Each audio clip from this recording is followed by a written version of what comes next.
একের পর এক সংক্রামক ব্যাধিতে বিপর্যস্ত বরগুনা জেলার মানুষ। গত বছরে ডেঙ্গু সংক্রমণের রেশ কাটতে না কাটতে এবার হাম ও ডায়রিয়ার ভয়াবহ প্রাদুর্ভাব।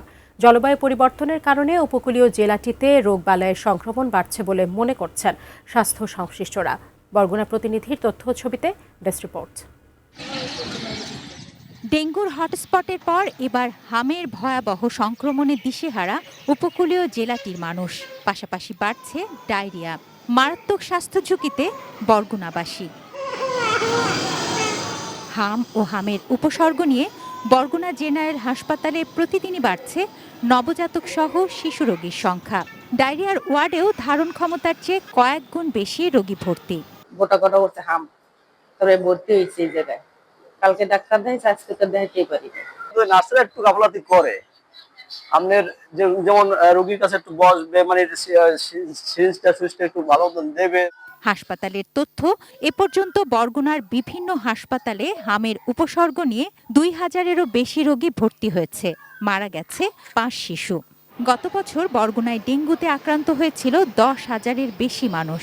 অর্ধশতাধিক মানুষের মৃত্যু হয়। ডেঙ্গু মহামারীর সময়ে বরগুনাকে হটস্পট ঘোষণা করে স্বাস্থ্য বিভাগ। একের পর এক সংক্রামক ব্যাধির সংক্রমণ কেন এ জেলায়? পূর্ব প্রস্তুতি যেটা দরকার, সেই পূর্ব প্রস্তুতি এখানে নেওয়া হচ্ছে না। এখানে জনপ্রতিনিধি, প্রশাসন সহ যারা দায়িত্বে রয়েছেন, তাদের যে ভূমিকাটা পালন করা বা যে দায়িত্ব পালন করা উচিত বলে আমরা মনে করি, সেই দায়িত্বটা তারা যথাযথভাবে পালন করছে না।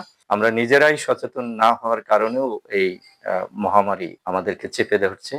জলবায়ু পরিবর্তনের প্রভাবে একের পর এক রোগবালাই হানা দিচ্ছে উপকূলীয় জেলা বরগুনায়, মনে করেন জেলার শীর্ষ স্বাস্থ্য কর্মকর্তা। ৭২ ঘন্টার বেশি যে জমানো পানি, বৃষ্টির পানি যে ধরে রাখা, সেটাকে বারংবার ফেলে দিয়ে সেই পানিটাকে ব্যবহার করতে হবে।